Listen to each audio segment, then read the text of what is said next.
Hello, thanks for joining me again. London Century's reporting for duty. 4:20 in the morning here at Big Ben. Freezing cold, April morning. But back for another writer's ride. I was wondering where to go today. And I thought, well, if it's nice and sunny and the bluebells are out, I'll do Jane Austen. And if it's cold and grey and dismal, I'll do Philip Larkin. Because Larkin, poet, was the guy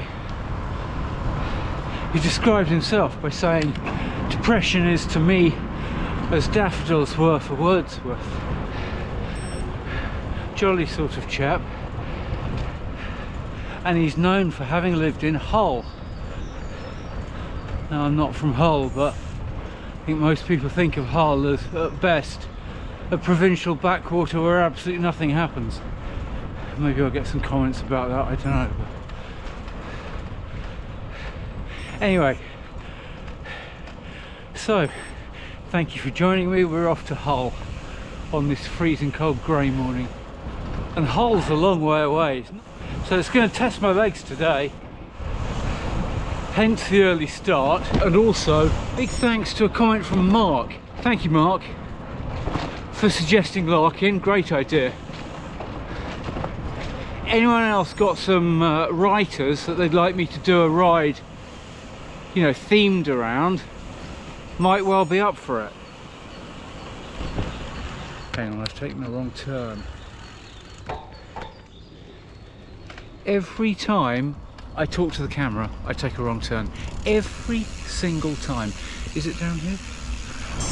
It's because I was trying to find my way down to the canal, weaving my way through the back streets around Stoke Newington and Dalston and stuff. I think it seemed rather appropriate to the poet of suburbia, because I'm basically heading in a northerly straight line all day, pretty much. I think I'll call in at Peterborough on the way, out of London, up to Waltham Abbey. The sun will be coming up soon.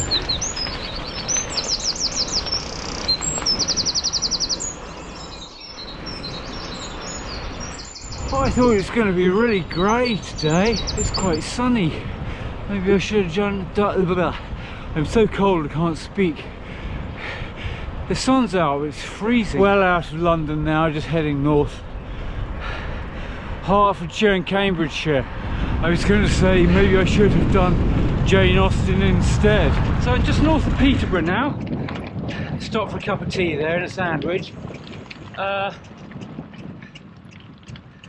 Just after midday. It's warmed up a little bit. There was frost on the verges this morning. That's melted, glad to say. I can feel my hands now. We're crossing the big wide flatlands of probably Lincolnshire. If this isn't Lincolnshire yet, I'm sure it will be fairly soon. Larkin's got a line about this. I think it's in the Whitsun Wedding, something about where Skye and Lincolnshire and water meet. Got the big wide horizons here. So Philip Larkin, born 1922, died 1985, lived in Hull, worked as a librarian for ages. Mostly for the university there, for the university library. Lived in a flat. I think the flat came with a job, I'm not sure about that, but a flat where he washed in the sink and didn't have any central heating. Lived there 18 years. I'll try and find it when I get to Hull, that's the whole point. I want to see what it looked like from the outside anyway. He was offered an OBE, turned it down, and he was offered the post of Poet Laureate, turned it down.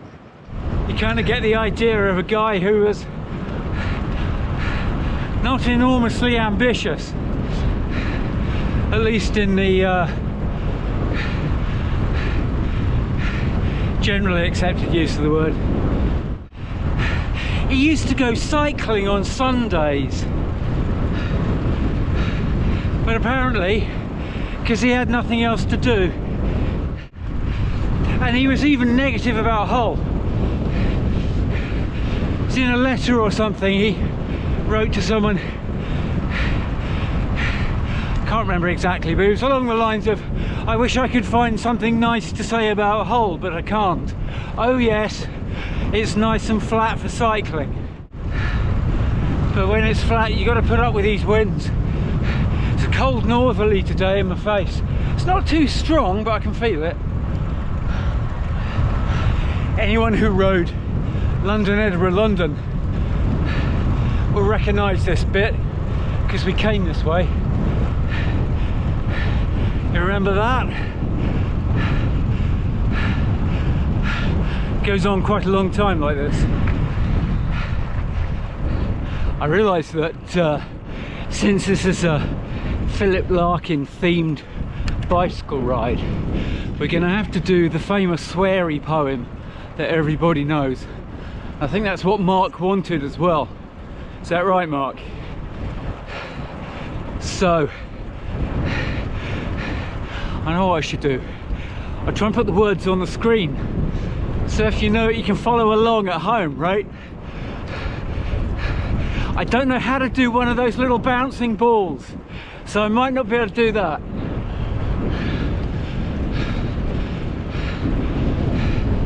This be the verse.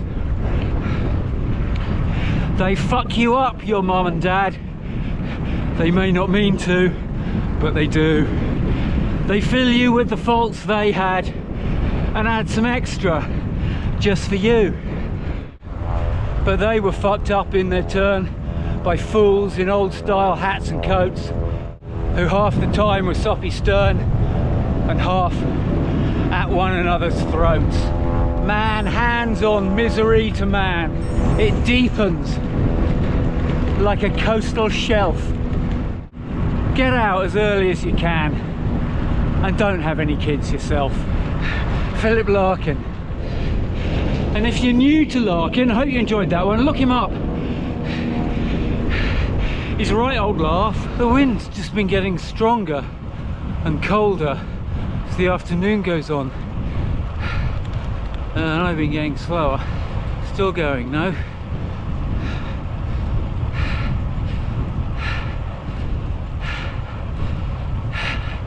On my way to Hull.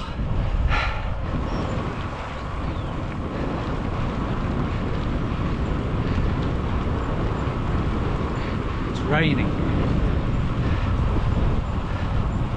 but I'm just into the last 100 kilometers now, which I'm fairly happy about actually. Tell you what though, it's going to be dark by the time I get there. I hope we can see this place. Well, the rain stopped and the sun came out. The good news is I've got less than 50k to go. And I'm tired, but I'm alright. I'll make it.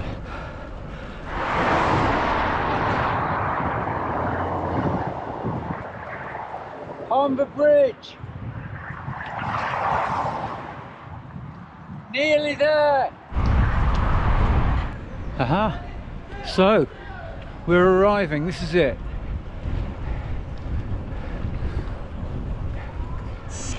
Pearson Park, Hull. Find out which house it was. Oh, maybe I've passed it. Hang on. 47. I'm looking for number 32. Got it. It's this one, just here behind me. And there's a green plaque on the building saying Philip Larkin, poet, lived here, 1956 1974. Here we are, this was Larkin's house, here in Hull. They've obviously done a bit of building around here, a little bit of building around here since he was living here, but basically it's extremely middle class.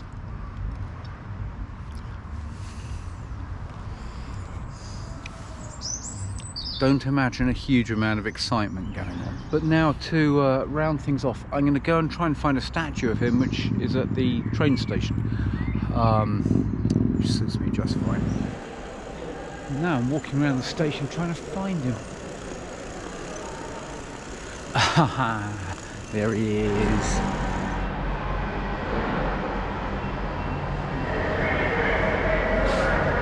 The glasses are a bit bent, aren't they? wonder whether that's deliberate. They've made them quite big, haven't they? The sculptor is a bloke called Martin Jennings, and I'm mentioning that because he's done a few other writers. I know he's done George Orwell and John Betjeman. He's done Mary Seacole as well, and maybe a bit more about George Orwell in a future video. Anyway, I think he's done a reasonably good job on old Larkin here. I'm not sure about the size though. I would have thought, if anything, make him a little bit smaller, but I don't know. Anyway, see what you think. Well, look, that's about it for this ride. Thanks ever so much for watching. No, one last thing. I nearly forgot.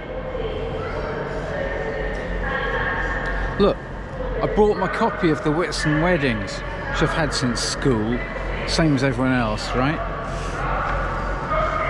It's going to try and end on a somewhat positive note, and finding a positive line in Philip Larkin is not that easy. But he was a huge jazz fan, and he wrote a lovely one for Sidney Bechet. It's got a really nice line in it. Where is it? Yeah. On me your voice falls, as they say love should, like an enormous yes. Go out on that, I think. See you next time. Thank you for watching.